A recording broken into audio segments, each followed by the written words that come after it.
마가복음은 어떤 다른 복음서보다 제자에 대한 말씀이 많습니다. 그래서 어떤 학자들은 마가복음의 주제를 제자도라고 할 정도로 마가는 예수께서 부르시는 제자의 모습에 대해 많은 부분을 우리에게 알려주고 있습니다. 특별히 예수님의 고난과 죽으심, 그런 이 예수님의 모습에 주목하면서 그것을 따르는 제자의 모습이 어떠해야 되는지를 마가복음은 우리에게 보여주고 있습니다. 그래서 오늘 저는 여러분과 예수님께서 제자들에게 당신이 고난받으시고 죽으시고 부활하실 것에 대한 말씀을 여러 번 하셨는데, 그 중에 마지막 세 번째 말씀을 하는 부분에 있어서 제자에게 예수님이 어떤 말씀을 하셨는지, 그리고 예수님의 길과 제자의 길이 어떻게 지금 달라져 있는지, 그리고 예수님이 어떻게 바로잡으려고 하시는지를 보려고 합니다. 오늘 본문이 그 예수님이 제자도에서 말씀하신 당신이 고난받으시고 죽으시고 부활하시겠다라고 하는 세 번째 말씀이고, 그것에 대한 마가의 또 편집을 통한 제자도를 우리에게 알려주는 겁니다. 예루살렘으로 올라가는 길에 예수께서 제자들에게 곧 고난을 받고 죽임을 당하실 것과 3일 만에 부활하실 것을 이렇게 세 번째로 말씀하셨는데, 아마 세 번째까지 들으니까 제자들은 매우 근심에 휩싸이고 혼란하고 염려가 커졌을 것입니다. 도저히 이해가 되지도 않고, 또 혹시라도 자세히 물었다가 감당할 수 없는 말씀을 예수님이 하실 것 같아서, 지금 내가 생각하는 수준보다 더 큰 수준의 요구나 어떤 영역을 예수님이 말씀하실 것 같아서 두려움이 있었을 겁니다. 그런데 그때 세베대 아들 야고보와 요한이 예수께 나아옵니다. 마태복음에서 마태는 세베대의 아들 야고보와 요한이 직접 말씀하는 것이 아니라 그들의 어머니가 살로메죠. 살로메가 아마도 예수님께 물었다라고 이렇게 말합니다. 아마 치맛바람처럼 이제 자녀들을 데리고 이제 나와 가지고 예수님께 구한 거죠. 그때 구하는 것은 예수님의 우편과 좌편에 앉게 해 주실 것입니다. 주님이 영광 받으실 그때에 좌편과 우편을 앉게 해 주십시오. 그러니까 한 자리 마련해 달라는 거죠, 예수님이. 예수님께서는 그들에게 이 야고보와 요한이, 그리고 그의 어머니가 특별한 제자로서의 위치에 서게 해달라고, 자리 잡게 해달라고 그들이 요청한 것에 대해서 꾸짖지는 않으십니다. 그러나 그들이 오해하고 있는 제자의 길을 바로잡아 주시고, 예수님이 생각하시는 큰 제자, 그리고 특별한 제자가 어떤 제자인지를 말씀해 주십니다. 특별히 오늘 본문에서 예수님은 주님의 영광과 그리고 주님의 권세가 어디에 있고 어떤 것이고 그리고 누구에게 임하는 것인지를 바로잡아 주십니다. 사랑하는 우리 믿는 자들의 침례교회 성도 여러분, 우리가 더 큰 사람이 되고자 하는 것, 더 큰 제자가 되고자 하는 것, 더 특별한 주님의 사람이 되고자 하는 것, 더 훌륭한 교회가 되고자 하는 열망은 나쁜 게 아니죠. 매우 좋은 겁니다. 그런 욕심도 있어야 됩니다. 그러나 우리가 혹시 오해하고 있는 것이 있다면, 예수님의 제자됨에 대해서, 그리고 어떤 사람이 예수님 앞에 더 크고 더 특별한 제자인지를 우리가 바로 알고 있지 못하다고 한다면, 그 열심은 되게 위험한 열심이 되겠죠. 혹시 우리가 어떤 교회가 더 크고 더 특별한 교회인지, 더 대단한 교회인지를 우리가 오해하고 있는 부분이 있다면, 교회를 향한 열심도 위험할 수 있는 것이겠죠. 잘못된 기대와 열망은 지나친 실망과 좌절을 가져올 수 있습니다. 특별히 감사의 자리에서 우리를 끌어내릴 수도 있습니다. 지나친 잘못된 기대와 열망이, 그리고 우리를 스스로 걸려 넘어지게 하는 시험에 빠지게 하기도 합니다.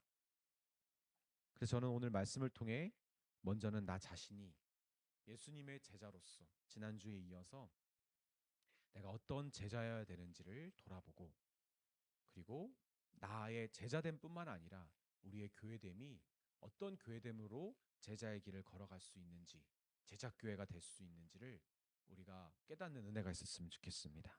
아멘. 먼저는 예수님께서 특별한 제자는 우리에게 자격이나 노력으로 얻어지는 성취하는 것이 아닌 것을 제자들에게 알려주고 계세요. 35절입니다. 같이 읽겠습니다. 세베대의 아들 야고보와 요한이 주께 나와 여짜오되 선생님이여 무엇이든지 우리가 구하는 바를 우리에게 하여 주시기를 원하옵나이다. 여기서 주께 나와 여짜오되라고 하는 이 표현은 사실 되게 강경한 표현입니다. 그래서 어떤 학자는 예수님께 따지고 들어가지고 강압적으로 예수님께 요구하는 거라고, 그런 뉘앙스가 있다라고도 보기도 합니다. 그러니까 분명한 것은 예수님이 곧 죽으시고 부활하신다고 말씀하셨지만 부활은 지금 들리지 않죠. 고난 받으시고 잡혀가시고 죽으신다는 얘기를 계속 하시니까 야고보 요한이 참다 못해 예수님께 따지곤 드는 거죠. 주님, 그러면 주님 그렇게 잡히시기 전에 우리가 구하는 게 있는데, 우리가 찾는 게 있는데, 우리가 잃어버릴 것 같은 두려움이 있는데 이거 확답 좀 해주십시오라고 예수님께 따지는 거였죠. 근데 예수님은 그런 거친 그들의 요구, 어쩌면 무모한 그들의 시도에 대해서 꾸짖지는 않으십니다. 근데 어떻게 이들이 이렇게 담대하게 대담하게 예수님께 요청할 수 있었을까? 이들의 어머니가 얼마나 자신감이 있으면 예수님께 이렇게 구할 수 있었을까? 사실 야고보와 요한은 마가복음에서 예수님의 수제자로 소개되죠. 그리고 베드로의 형제 안드레와 함께 세베대의 아들 이 요한은 침례 요한의 수제자였을 것입니다. 따라서 이들은 분명 예수님의 공생의 기간에 12제자 중에 베드로처럼 주목받고 탁월한 제자였을 겁니다. 모든 사람이 두려워했던 침례 요한의 수제자 출신이기도 하기 때문에 다른 제자들보다 더 아는 것도 많고 경험도 많았죠. 그 상태에서 제자를 시작했어요. 그래서 그들만의 더더욱 특별함도 있었을 거예요. 그래서 마가복음 9장 38절에 보면 12제자 외에 예수의 이름으로 귀신을 쫓는 다른 제자들을 향해서 꾸짖고, 그렇게 하지 못할 정도로, 그렇게 하지 못하게 제가 했습니다 예수님. 요한이 예수님께 이렇게 잘했다라고, 자기 잘했다고 예수님께 말하잖아요. 그렇게 영향력을 발휘할 정도로 다른 12제자가 아닌 다른 제자들 중에서 귀신을 쫓았다라고 막 하는 사람들을 혼내고 그렇게 하면 안 된다라고 지적할 정도로 침례 요한은 비록 나이가 어렸지만 영향력이 있었던 거죠. 예수님은 그 침례 요한이 아니에요. 죄송합니다. 사도 요한이죠. 이 세베대의 아들 요한에 대해서 뭐라고 하셨죠? 꾸짖지 말라라고 하셨죠. 반대하지 마라. 나를 반대하는 자가 아니면 우리 편이다라고 예수님이 바로 잡아 주셨죠. 사실 야고보와 요한이 요구했던 이 37절에 예수님의 우편과 좌편, 그 자리는 지금 그 시대에 이 세상에서 야고보와 요한이 차지하고 있는 자리일지도 모릅니다. 이들은 이 자리를 얻고 싶은 것이기보다 예수께서 말씀하시는 그 놀라운 일이 혹은 두려운 일이 일어날 때에 이 자리를 계속 유지하고 싶은 마음이 있는 겁니다. 그리고 다른 제자들에게 빼앗기고 싶지도 않은 거죠. 왜냐하면 이들이 그 자리를 얻기까지 많은 헌신과 노력을, 그리고 성과를 보였었고 지금까지의 수고에 대한 예수님의 확답을 듣고 싶었던 거죠. 그런데 왜 이 둘만 이 요구를 지금 이 타이밍에 예수님께 하는 겁니까? 복음서에 언제나 등장하는 세트는 베드로와 야고보와 요한인데 왜 야고보와 요한만 이런 요구를 예수님께 했을까요? 마가복음만 보더라도 회당장 야이로의 죽은 딸을 살리시는 사건과, 그리고 변화산에서 예수님이 그 높은 산에서 예수님이 변화되시는 놀라운 사건, 엘리야와 모세가 나타나서 그렇게 예수님이 하얗게 빛이 나는 그 사건, 그리고 마지막 겟세마네 동산에서 예수님이 잡히시기 전에 마지막 기도를 하실 때에 데리고 가셨던 제자들도 바로 이 세 명입니다. 세 번에 걸쳐서 이 세 명을 예수님이 특별히 부르셨어요. 특별히 대우를 해주셨다는 거죠. 어쩌면 사도 베드로가 예수님에 대한 고백을 한 후에, 주는 그리스도시요 살아계신 하나님의 아들입니다, 고백을 한 후에 베드로가 거기서 멈췄어야 되는데 예수님이 고난 받으시고 죽으신다는 이 주님의 고난의 길을 딱 시작하시자마자 베드로가 주님 안 됩니다, 그렇게 할 수 없습니다라고 막았잖아요. 그래서 예수님께 혼났잖아요. 예수님이 너는 사단아 물러가라, 너는 사람의 일을 생각하고 하나님의 일을 알지 못하는구나. 아마 그때부터 사실은 베드로는 살짝 깨갱했을 거예요. 그 세 명의 수제자의 자리에서 한 발짝 정말로 물러나 있었을지도 모릅니다. 저는 그 타이밍을 야고보와 요한이 노렸다라고 봅니다. 그것은 그들에게 기회였습니다. 우리 주 안에 사랑하는 여러분, 더 특별한 사람이 되고 싶은 마음, 더 좋은 제자, 더 큰 제자가 되고 싶은 열망과 이것에 따른 노력과 헌신은 사실 좋은 겁니다. 그러나 그 특별함에 대한 지나치거나 잘못된 열망은 우리가 평범하게 누릴 수 있는 제자의 온전한 삶까지 막을 수 있습니다. 아주 평범한 제자의 그냥 올바른 삶까지도 지나친 열망과 잘못된 기대는 방해할 거나 막을 수 있다는 거죠. 우리는 이것을 주의해야 됩니다. 예수님께서는 더 큰 제자가 되기 위해, 더 올바른, 더 높은 제자가 되기 위해 그들에게 자격과 노력으로 예수님께 요구했던 이 두 명에게 39절 40절에 이렇게 말하십니다. 너희는 내가 마시는 잔을 마시며 내가 받는 침례를 받으려니와 40절에 내 좌우편에 앉는 것은 내가 줄 것이 아니라 내 누구를 위하여 준비되었든지 그들이 얻을 것이니라. 이미 거기는 준비된 자리가 있고, 너희들이 나의 길을 따라온다고, 나의 길을 따르는 좋은 제자가 되겠다고, 탁월한 제자가 되겠다고 하는데 너희들은 정말 따를 거야. 너희들이 그렇게 노력하든 그렇게 열심을 내든 너희들은 반드시 내가 가는 길을 따르게 될 거야. 근데 너희들이 그렇게 지나치게 요구하는 그 특별한 자리는 너희들이 정하고 너희들이 성취해서 얻는 게 아니라 하나님이 정해주는 것이고 임자가 있을 거야. 그리고 너희들의 자리는 반드시 너희들이 그 위치에 올라가게 될 거야. 예수님의 대답이죠. 좌우편에 앉는 것이 더 특별하고 더 큰 제자라는 의미가 아닌 것을 말씀해 주는 겁니다. 여러분, 예수님께 가까이 있으면 더 특별합니까? 예수님이 많이 부르시고 자주 사용하시면 더 탁월한 제자입니까? 그럼 목회자나 선교사가 더 특별하고 대단한 사람입니까? 예수님은 아니라고 말씀하십니다. 그것은 쓰임의 모양이 다른 거지 쓰임의 크기를 나타내는 것이 아니라는 거죠. 그리고 그렇게 부르시는 것은 사람의 노력이나 자격이나 어떤 가능성, 포텐셜이 좋아서가 아니라 하나님의 선택에 철저히 달려 있다는 거죠.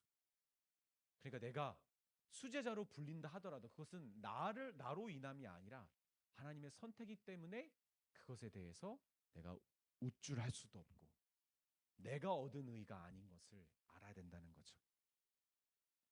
우리 주 안에 사랑하는 여러분, 쓰임 받는 모양이 작다고, 그리고 예수님과 좀 멀다고, 너무 세상에 조금은 사회적인 세상적인 일을 많이 한다고 해서, 그리고 다르다고 해서 실망하지 마십시오. 목회자와 밀접하게 일하지 못한다고 해서 스스로 작은 성도로 여기지 마십시오. 요즘 젊은 사람들은 그렇게 생각 안 해요. 근데 나이가 드신 성도님들은 목회자와 딱 붙어서 열심히 교회 사역을 하시는 분들에 대해서 더 특별한 자리자, 그것이 영광이고, 그리고 뭔가 그것이 인정받는 신앙인이라고 생각을 하는 경향이 좀 있었어요. 여러분은, 근데 요즘 젊은 사람들은 너무 그렇게 생각을 안 해서 문제인 것 같기도 합니다. 저는 이 말씀을 준비하면서 이 말씀이 우리 청년들과 우리 성도들에게 어울리는 말씀인가도 고민했어요. 너무 그런 마음이 없는 것도 사실은 좀 돌아봐야겠죠. 예수님의 좌우편에 앉는 것이 중요한 것이 아니라 고난받는 종, 우리 주님의 길을 따라 자기 부인과 자기 십자가를 짊어지고 따르는 것이 중요한 거죠. 꼭 예수님과 같은 차에 타야 됩니까? 예수님의 운전수가 되어야 됩니까? 그렇지는 않아요. 예수님이 정말 원하시는 것은 예수님과 같은 차에 동승하는 게 아니라 예수님이 가시는 길을 같이 따라가는 동행을 원하시는 거죠. 우리는 그것을 분명히 짚고 넘어가야 됩니다. 만약 내가 비록 동승하지 못할지라도 예수님의 길에 동행할 수 있다면 우리가 그것을 기뻐하고 감사히 여겨야겠죠. 그것도 주님의 영광입니다. 근데 사실 오늘 말씀에 이 35절부터 40절까지의 이 내용에서 왜 야고보와 요한이 예수님께 주님의 영광 받으실 때라고 말을 했을까? 거기 학자들은 사실 많이 주목해요. 그것은 분명히 예수님이 33절에 인자가 대제사장들과 서기관들에게 넘겨짐에 그들이 죽이기로 결의하고 이방인들에게 넘겨주겠고, 그리고 능욕하고 침뱉으며 책짓질하고 죽일 것이나 그는 3일 만에 살아나리라 하시니라 라고 하셨던 이 예수님의 말씀에서의 인자에 대한 자기 표현이 분명히 다니엘서 7장 33절에 다니엘이 예언한 것처럼 인자에 대한 이 왕권, 예수님의 이 킹십, 왕권에 대한 영광을 제자들이 분명히 파악했을 거라고 봅니다. 예수님이 분명히 고난받으시고 안 좋은 일을 겪긴 하시지만 예수님의 무슨 영광이라는 이 왕권을 차지하실 것이다. 안 그래도 로마에게 압제당했던 이 유대인 그리스도인들에게도 이 로마의 왕권을 무너뜨리고 전복하고자 하는 열망이 사실 그들에게 내재되어 있었는데 예수님의 이 왕권에 대한 말씀은 그들에게 매우 큰 기쁜 소식이었겠죠. 우리가 그 주님의 영광에 한몫 차지하고 함께 하고 싶다라는 열망이 이 야고보와 요한에게 있었던 거죠. 베드로는 삐걱거렸으니까. 그들이 생각하는 나는 좌우 말고 앞뒤도 있는데 왜 좌우만 생각하는지 모르겠는데, 네. 누구 한 명 낄 수 없어서 모르겠지만 좌우 딱 두 자리에 남았으니까 베드로는 일단 사고 쳤으니까 빠지고 야고보와 요한 딱 주님의 영광을 원했던 거죠. 그런데 여러분, 사람의 일은 예수님이 베드로에게 말씀하신 것처럼 사람의 일은 예수님의 길을 막습니다. 예수님의 죽음의 길을 막습니다. 예수님이 우리를 위하여 죽으셔야 되는 그 길을, 다 자기를 내려놓아야 되는 그 길을 사람의 일을 생각하는 사람들은 막습니다. 예수님이 그렇게까지 하지 마십시오. 예수님이 지금 갖고 계신 능력으로 로마를 무너뜨리시고 우리의 나라를 만드십시다. 제가 열심히 하겠습니다. 이게 사람의 일이죠. 그러나 하나님의 일은 반드시 예수님이 스스로 그 왕권을 내려놓고 자기를 죽음의 자리로 가야 되는 거죠. 하나님의 일은 예수님의 죽음을 받아들이고 그 길을 따르는 것입니다. 예수님의 영광은 그분의 곁을 지키는 자에게 있는 것이 아니라 그분이 죽으심으로써 영광을 취하셨던 것처럼 그분이 마땅히 죽어야 됨을 받아들이고, 그리고 주님의 그 영광의 그 자리가 나 역시 주님을 따라 그 죽는 자리에 있음을 아는 사람에게 있는 것이죠. 예수님이 말씀하신 것처럼 우리는 원하든 원하지 않든 주님의 제자가 된 이상 고난의 길을 가게 돼 있습니다. 그런데 어떤 사람은 자기가 왜 고난의 길을 가야 되는지를 제대로 알지도 못하고, 그리고 억지로 겨우겨우 힘겹게 끌려갑니다. 그러나 주님의 제자가 된 이상 반드시 나에게 고난의 길이 있다라는 것을 알고, 그리고 그 길이 영광인 것도 아는 자는, 그것을 믿는 자는 그 고난의 길에 있어서 기쁨과 감사와 영광을 누릴 수 있겠죠. 그리고 우리 인간으로는 할 수 없는 주님처럼 자기를 기꺼이 내어주는 삶을 살 수 있겠죠. 우리는 공동체 안에 수많은 지체들을 만납니다. 그리고 모든 지체가 예수님의 제자다운 어떤 의지나 능력, 가능성이 다 있는 것도 아닙니다. 근데 우리는 그런 우리의 생각으로 볼 때, 우리의 판단으로 볼 때는 조금은 부족해 보이고 실패한 것 같은 제자들의 삶을 보면서 우리는 우리 스스로 위안을 얻기도 합니다. 나는 저 정도는 아니야. 나는 좀 더 나은 것 같고, 그리고 우월감을 마음속으로 누리기도 합니다.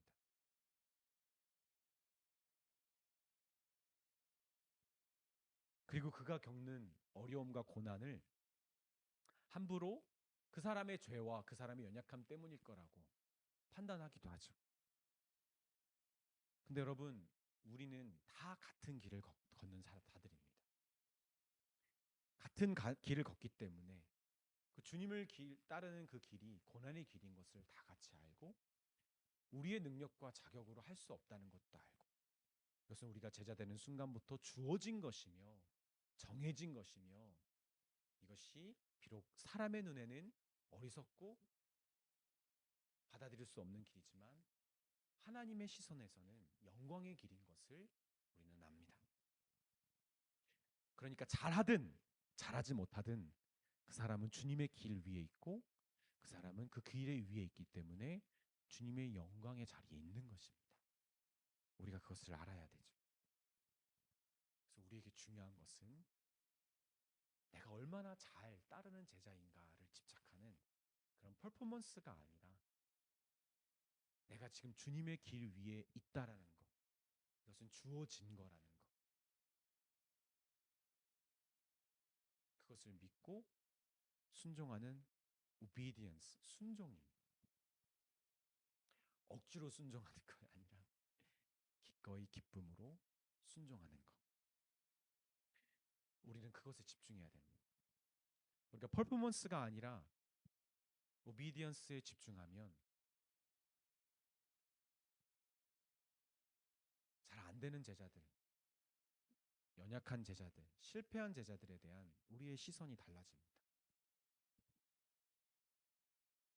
그리고 내가 혹 주님 앞에 어떤 퍼포먼스를 한다면 어떤 열매를 맺었을 때 그것이 내 것이 아니고 만약 저 연약한 지체에게 하나님이 나에게 주셨던 동일한 은혜를 주셨다면 나보다 더 훌륭한 퍼포먼스를 낼 수 있었다라는 것을 알고 겸손히 자신을 낮출 수 있는 거죠.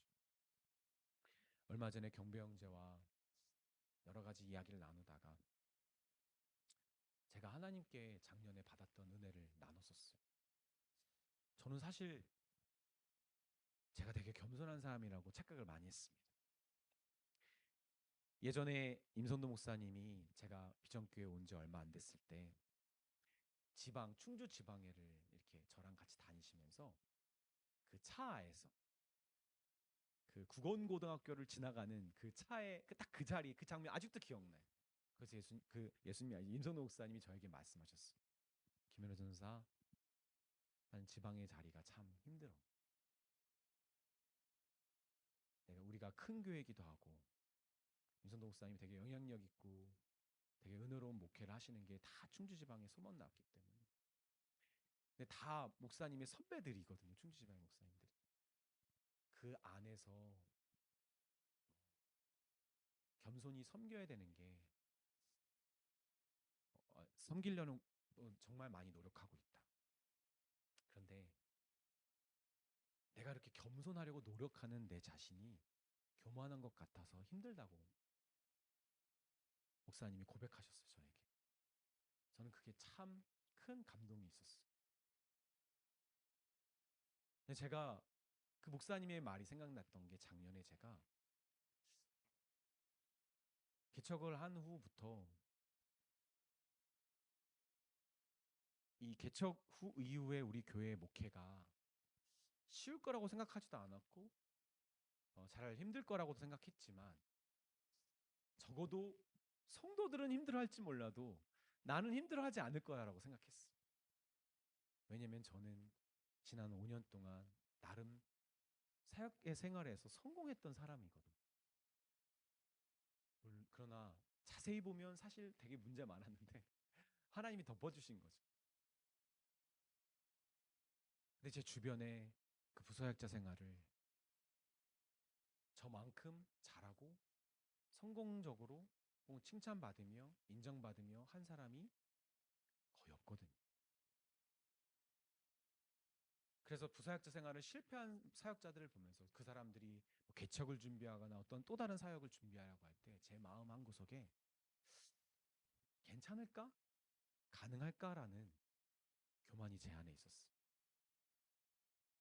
근데 여러분, 지난 사역에서 실패했으면 왜 안 됩니까?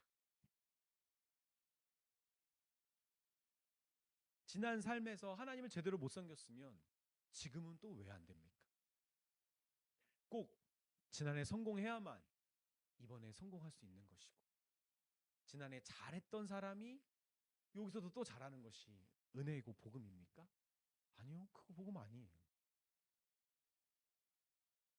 하나님이 저에게 그런 메시지로 저를 망치로 제 머리를 치셨어요.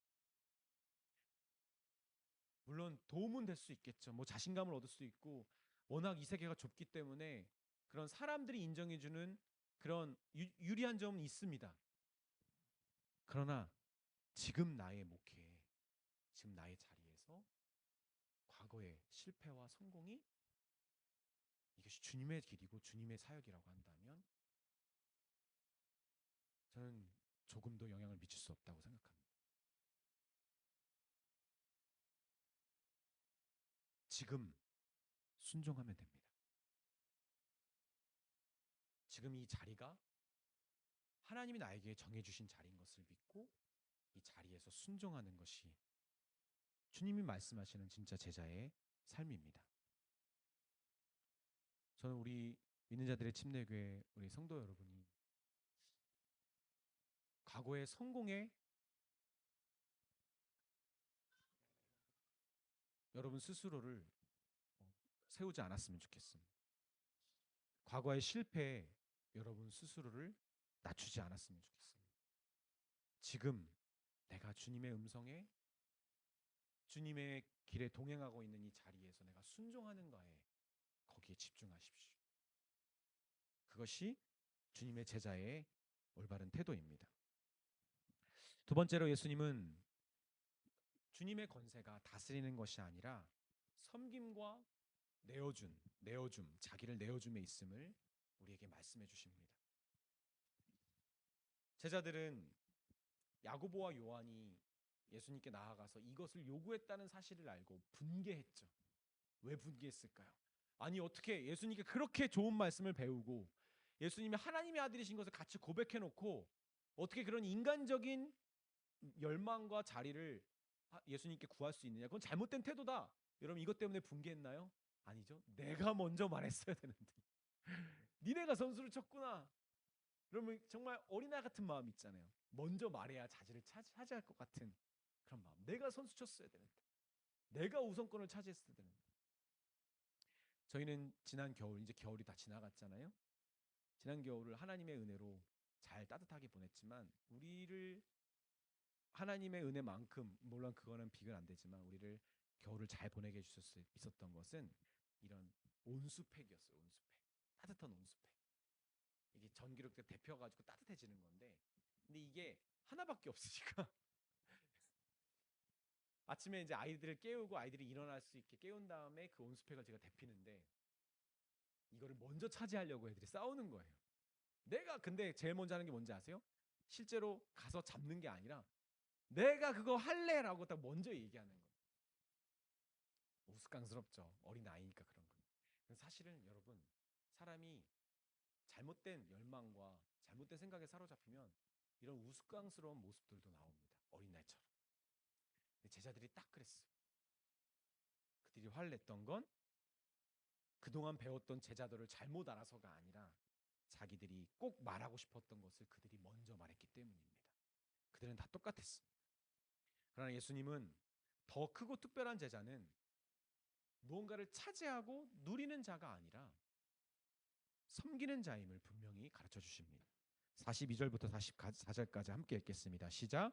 예수께서 불러다가 이르시되 이방인의 집권자들이 그들을 임의로 주관하고 그 고관들이 그들에게 권세를 부리는 줄을 너희는 알거니와 너희 중에는 그렇지 않을지니 너희 중에는 누구든지 크고자 하는 자는 너희를 섬기는 자가 되고 너희 중에 누구든지 으뜸이 되고자 하는 자는 모든 사람의 종이 되어야 하리라.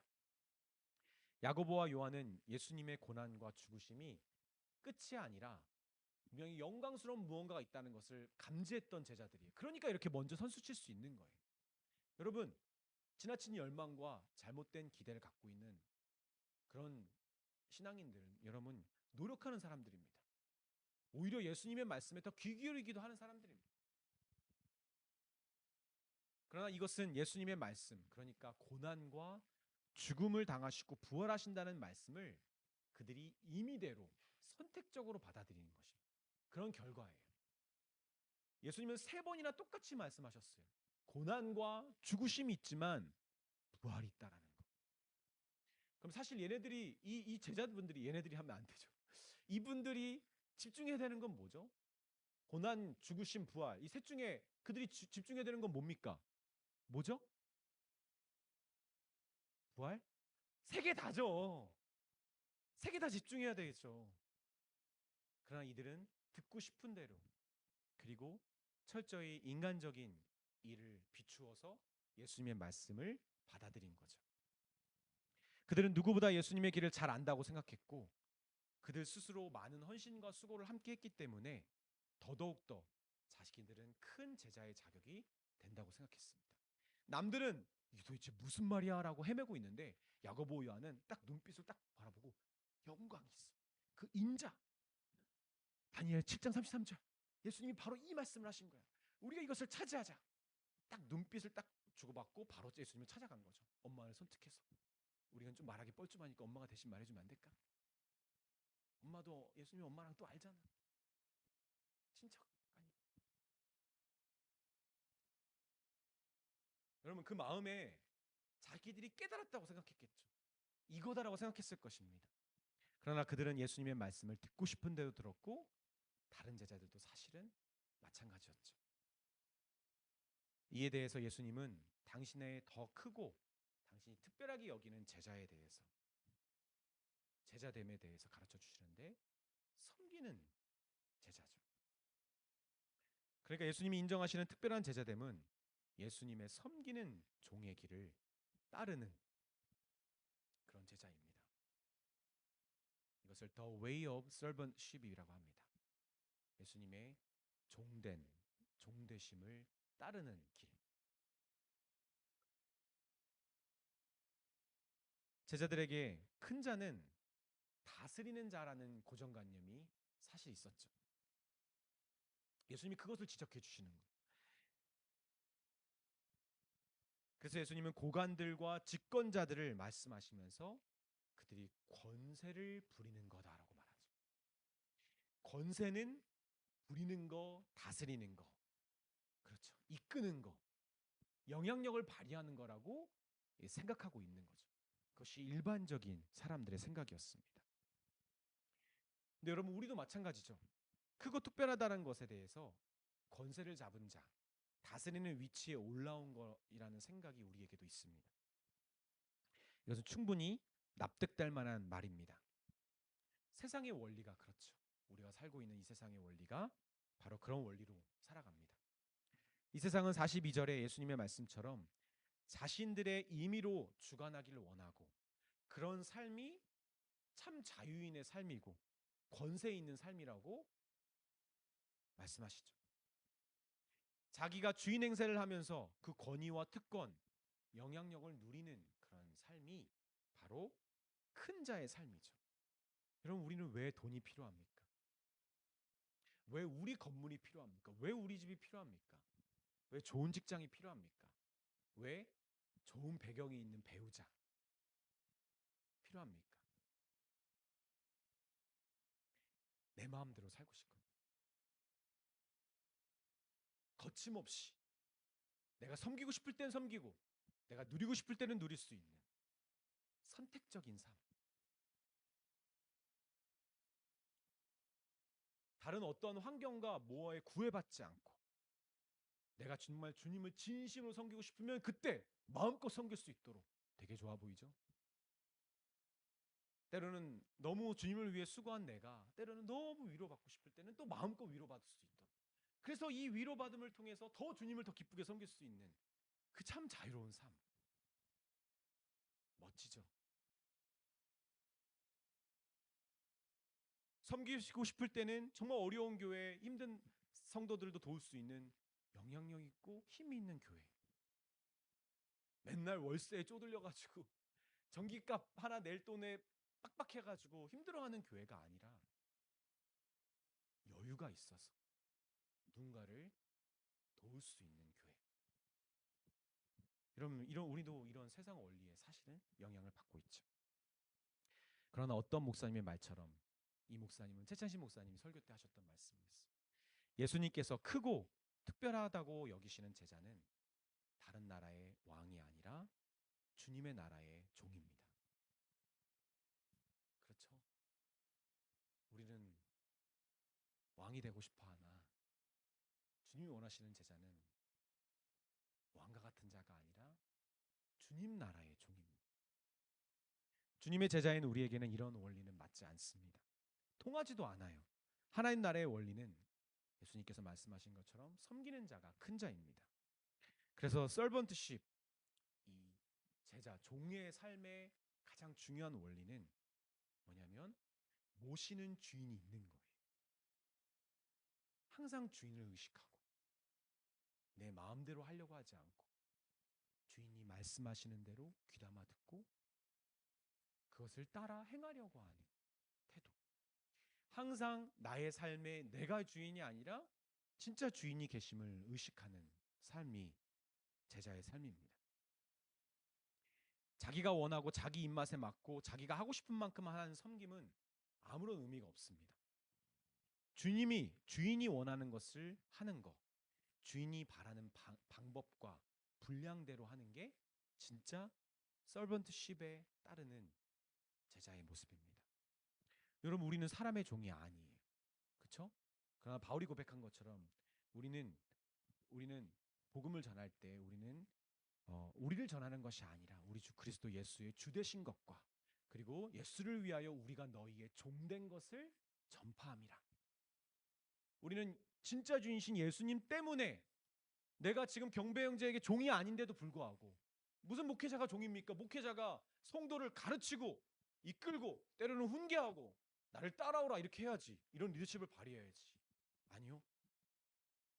그리고 성도님 우리 교회 오셨으니까 너무 훌륭하고 대단하십니다. 헌금도 많이 내시네요. 헌신도 엄청 잘하시네요. 목회자를 이렇게 잘 따르시네요. 그렇게 성도를 막 주인처럼 모시는 게 목회자가 아니라 나의 진짜 주인이신 예수님을 따라 나의 주인 때문에 나의 종됨을 내 주변 이웃들에게도 나타내는 것입니다. 진짜 종은 아니지만 이웃에게 나의 주인의 종이기 때문에 우리는 다른 이웃들에게도 예수님 때문에 우리는 종처럼 살아가는 거예요. 섬기며. 여러분의 삶은 어떻습니까? 정말 누군가의 종이 되려고 하십니까? 그러면 종은 정말 권한이 없어요. 가장 우리가 흔하게 겪는 일이 뭐냐면 사람과의 관계에서 다투거나 갈등이 일어났을 때, 난 잘못한 게 없는데 저 사람이 나한테 화났어. 여러분 그때 미안하다고 얘기할 수 있겠어요? 진심으로? 나는 정말 그렇게 의도하지도 않았고 고의도 아니었는데 만약 너가 시험에 들었다면 내가 안일하게 대처했던 것 같다. 내가 너가 시험에 들 수 있는 여지까지도 염두하고 조심했었어야 되는데, 돌이켜보니까 종의 자세로 이 문제를 돌이켜보니까 정말 내가 잘못했네. 여러분 미안하다 나올 수 있어요? 근데 모든 사람의 관계에서 갈등이 일어났을 때 나는 1도 잘못이 없다, 이거 없어요. 절대 없어요. 종의 자리에서 종의 마음을 가지고 그 관계에서 일어난 갈등의 원인 관계를 잘 따져보면 반드시 보입니다. 내가 잘못한 게.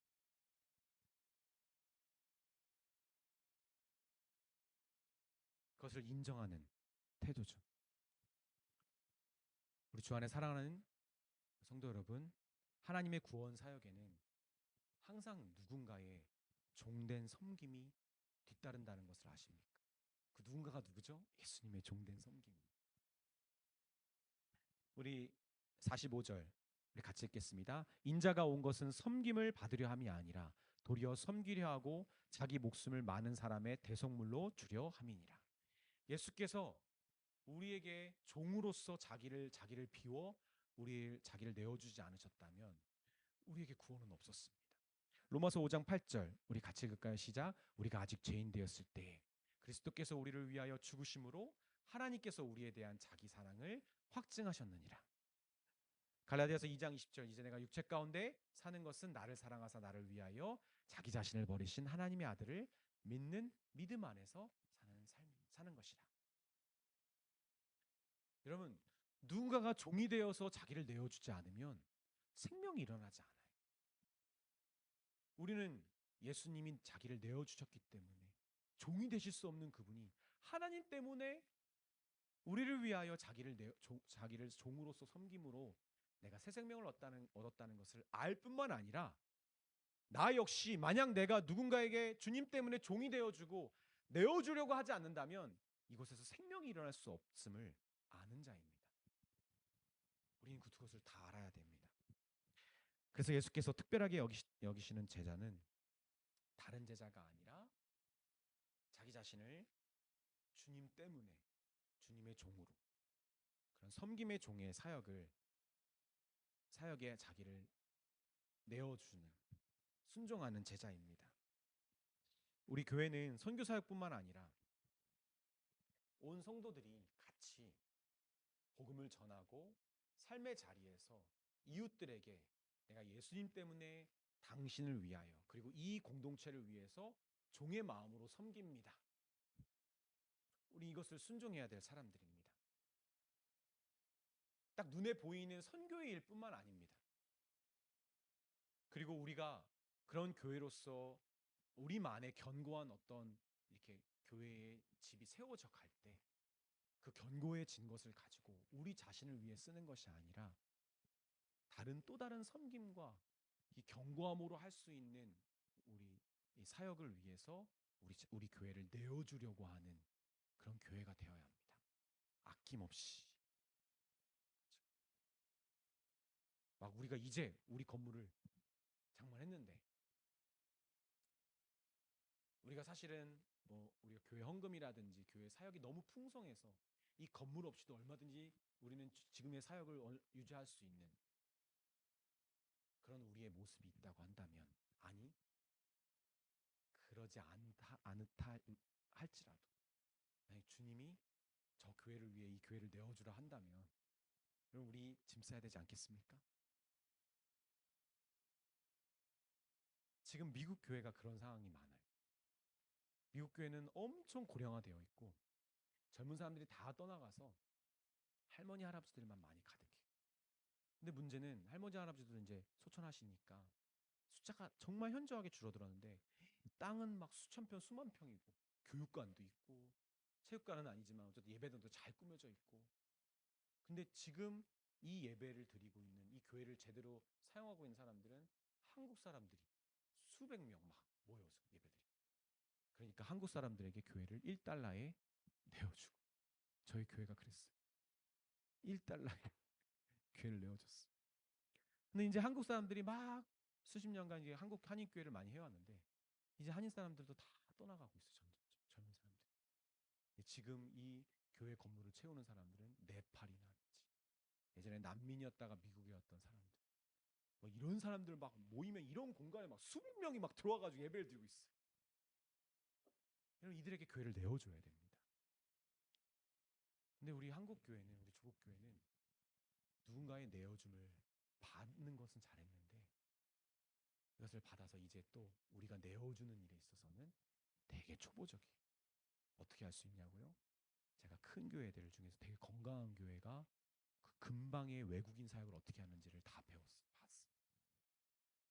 제가 가장 신뢰할 만한 교회의 외국인 사역자를 만나서 그 사람의 현실과 브리핑 그리고 앞으로의 그 비전에 대해서도 나누는 시간이 있었어요.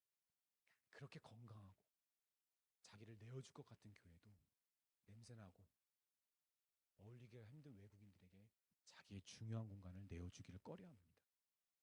그게 우리 조국교회 현실이에요. 그럼 그거 쉬운 거 아닙니다.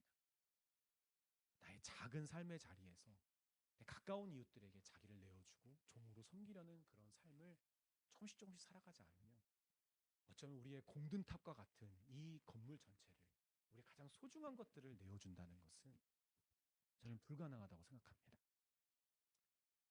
우리가 다음 세대 교체를 위해 많은 노력과 투자를 해야겠지만 더 중요한 것은 진짜 제자다운 교회를, 그런 교회의 사명을 우리가 끝까지 감당하다가 그것을 우리가 넘겨주는 거예요.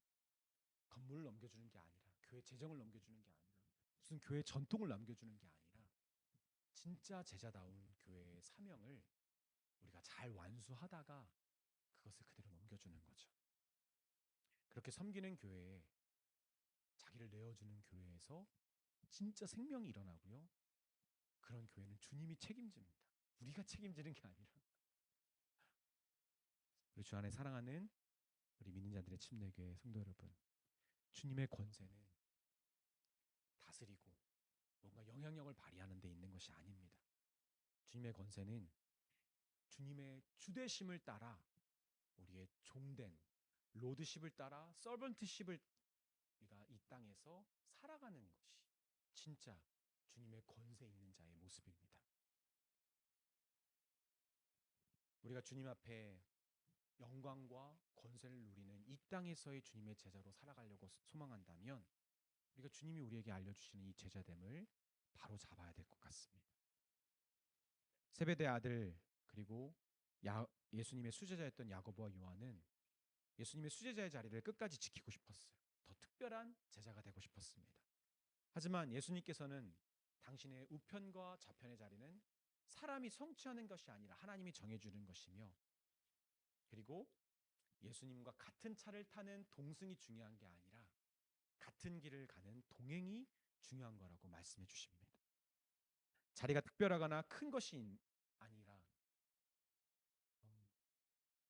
주님이 주시는 것이 큰 것이기에 감사하며 비교, 시기 하지 마시고 섣부르게 판단도 하지 마십시오. 주님의 시선은 다릅니다. 어떤 교회처럼 이름이 알려지고 큰 모양과 사역과 부흥을 이루는 것만이 우리의 자리가 아닐 수 있습니다. 저는 이 설교를 준비하면서 이 부분을 여러분과 나누고 싶었어요. 저도 두렵습니다. 우리 교회가 계속 이 모양으로, 이 모습으로, 이 멤버로 계속 갈까봐 두렵습니다. 그런데 그것을 받아들이지 못하려고 하는 저 자신도 두렵습니다.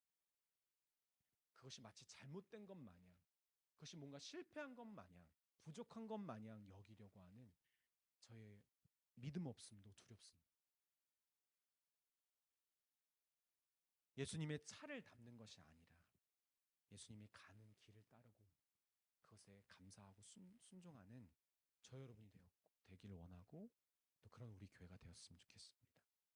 우리가 만약 주님을 주인으로 모시고 종의 삶을 충실히 성실히 살아간다면, 그럼에도 불구하고 우리 교회 이 믿는 자들의 침례교회 퍼포먼스가 정말 이 동네 사람들도 모를 만큼 작다면 그것은 딱 하나님이 그만큼 허락하신 것이고, 하나님이 그것을 통해서 영광 받으시고, 그리고 주님의 마땅한 권세를 나타내신 것이고, 그리고 꼭 우리 때가 아니더라도 주님의 때에 그 권세의